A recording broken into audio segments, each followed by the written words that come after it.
নমস্কার বন্ধুরা, আজ আমি কারকোলের খুবই মজার আর খুব টেস্টি একটি রেসিপি আপনাদের সাথে শেয়ার করব। এই রকম একটা কারকোলের রেসিপি হলে গরম ভাতের সাথে অন্য কোনো কিছু তো লাগবেই না, বরঞ্চ ভাত একটু হলেও বেশি খাবেন। এইটুকু কিন্তু আমি একদম শিওর বলতে পারি। আর বানানোর পদ্ধতিও কিন্তু একদম সহজ সাধারণ। চলুন তাহলে দেরি না করে শুরু করা যাক। তো প্রথমেই দেখুন, এখানে আমি কয়েকটা কারকোল নিয়ে নিলাম আর এই কারকোলটাকে কিছুক্ষণ জলে ভিজিয়ে তারপর খুব ভালো করে কচলে কচলে ধুয়ে নিচ্ছি।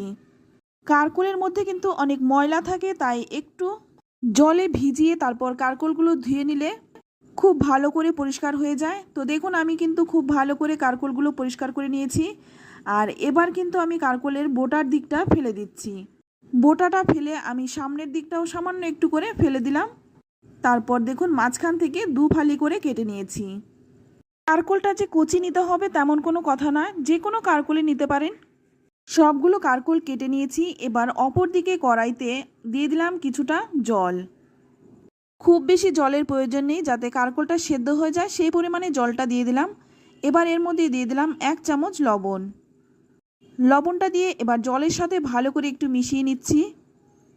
তো ভালো করে মিশিয়ে নেওয়ার পর এইবার এখানে দিয়ে দিচ্ছি কেটে রাখা কারকোলগুলো। কারকোলটা দিয়ে এবার জলের সাথে আবারও একটু নেড়েচেড়ে নিলাম। তারপর একটা ঢাকা দিয়ে 10 থেকে 15 মিনিট সেদ্ধ করে নেব। তো দেখুন, কারকোলটা কিন্তু খুব ভালো করে সেদ্ধ হয়ে গেছে। এবার এই জল থেকে তুলে নেব। কারকোলের তো অনেক রেসিপি খেয়েছেন, একবার এইভাবে বানিয়ে দেখুন। আশা করছি আপনারা কিন্তু নিরাশ হবেন না।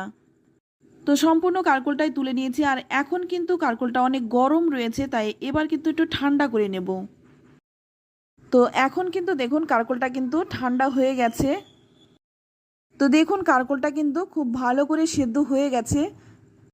এবার এখানে নিয়ে নিলাম একটা মিক্সিং জার। মিক্সিং জারের মধ্যে এই সেদ্ধ করে রাখা কারকোলগুলো দিয়ে দিচ্ছি। এখানে আমি কারকোলগুলো গোটা গোটাই দিচ্ছি, আপনারা কিন্তু একটু কেটেও দিতে পারেন। একটু যদি ছোট ছোট করে কেটে দেন তাহলে কিন্তু খুব তাড়াতাড়ি পেস্ট হয়ে যাবে। তো এবার আমি খুব মিহি করে একটা পেস্ট বানিয়ে নেব। তো দেখুন, এখানে খুব মিহি করে একটা কারকোলের পেস্ট বানিয়ে নিলাম। এবার পাশে রেখে দিচ্ছি। এবার সম্পূর্ণ রান্নাটা করার জন্য ওই কড়াইটাই ধুয়ে গরম করে নিয়েছি। এবার এর মধ্যে দিয়ে দিচ্ছি 2 চামচ সর্ষের তেল।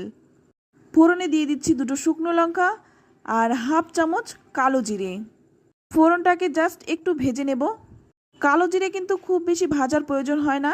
এবার দেখুন, এখানে আমি 3টে মিডিয়াম সাইজের পেঁয়াজকে আমি কেটে নিয়েছি। এবার এর মধ্যে দিয়ে দিচ্ছি 2টো চেরা কাঁচা লঙ্কা। আর এই রান্নাটায় কিন্তু আমি রসুন দেইনি, আপনারা চাইলে কিন্তু রসুন দিতেই পারেন। যদি রসুন খেতে বেশি পছন্দ করেন তাহলে রসুনটা দেবেন। এবার পেঁয়াজটাকে একটু ভালো করে ভেজে নেব। পেঁয়াজটা ভাজা হতে থাক, এদিকে আমি একটা মশলা বানিয়ে নিচ্ছি। তো এখানে নিয়ে নিলাম 2 চামচ কালো সর্ষে। আপনারা কিন্তু কালো সর্ষে সাদা সর্ষে দুটো মিশিয়েও দিতে পারেন। দিয়ে দিচ্ছি 2টো কাঁচা লঙ্কা, ঝালটা নিজেদের স্বাদ অনুযায়ী দেবেন। সামান্য একটু লবণ দিয়ে এটা খুব মিহি করে বেটে নেব। এটা আমি শিলে বেটে নিচ্ছি, আপনারা কিন্তু মিক্সিতে বেটে নিতে পারেন, তবে শিলে বাটার স্বাদটাই কিন্তু আলাদা। আর এই রান্নাটা কিন্তু একটু ঝাল ঝাল হলেই বেশি ভালো লাগে। তো দেখুন, এখানে কিন্তু আমি খুব মিহি করে সর্ষেটা বেটে নিলাম। এবার তুলে নেব। আর এই রান্নাটায় কিন্তু অবশ্যই সর্ষে বাটাটা দেবেন। আর এইদিকে দেখুন, পেঁয়াজটাও কিন্তু একটু লালচে রং ধরে গেছে। এবার এখানে দিয়ে দিচ্ছি 1 চামচ হলুদ গুঁড়ো। হলুদটা দিয়ে কিন্তু খুব ভালো করে একটু ভেজে নেব। তো দেখতেই পাচ্ছেন, পেঁয়াজটা কিন্তু খুব ভালো করে ভাজা হয়ে গেছে। এবার এর মধ্যে দিয়ে দিচ্ছি বেটে রাখা কারকোলটা। তো সম্পূর্ণ কারকোলটাই দিয়ে দিলাম। আর কারকোল বাটা দেওয়ার সাথে সাথেই কিন্তু খুব ভালো করে পেঁয়াজ ভাজার সাথে মিশিয়ে নিতে হবে। 7-8 মিনিট সময় নিয়ে কিন্তু এটাকে আমি খুব ভালো করে মিশিয়ে নিচ্ছি। এটা যতক্ষণ না একটু শুকনো শুকনো হচ্ছে ততক্ষণ এটা ভালো করে নেড়েচেড়ে নিচ্ছি। তো এদিকে দেখুন, অনেকটাই কিন্তু শুকিয়ে গেছে। এবার এর মধ্যে দিয়ে দিচ্ছি বেটে রাখা সর্ষেটা। সর্ষে বাটাটা দিয়ে কিন্তু খুব ভালো করে মিশিয়ে নিতে হবে, যাতে সর্ষে বাটাটা খুব ভালোভাবে কারকোলের সাথে মিশে যায়। এবার এখানে দিয়ে দিলাম স্বাদ মতো লবণ। সর্ষে বাটার মধ্যে লবণ দিয়েছি, সেই কথা মাথায় রেখে কিন্তু লবণটা দিতে হবে। তারপর আবারও কিন্তু খুব ভালো করে নেড়েচেড়ে নেব। যতক্ষণ না এটা শুকনো হয়ে কড়াই ছেড়ে দিচ্ছে ততক্ষণ কিন্তু এটা নাড়াচাড়া করতে হবে। তো দেখুন নেড়েচেড়ে কিন্তু একদম শুকনো শুকনো হয়ে গেছে আর কড়াইও কিন্তু ছেড়ে দিয়েছে।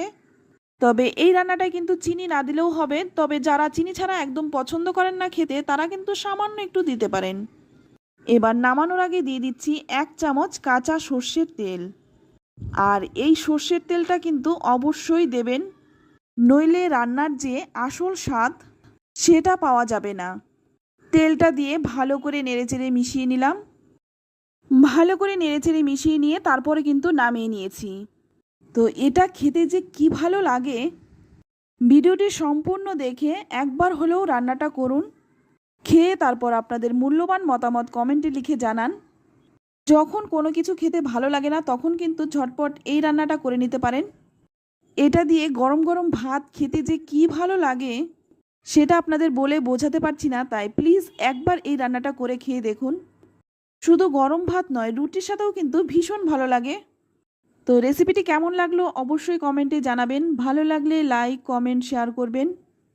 আর আমার চ্যানেলে নতুন বন্ধু হয়ে থাকলে চ্যানেলটা সাবস্ক্রাইব করে নেওয়ার অনুরোধ রইল।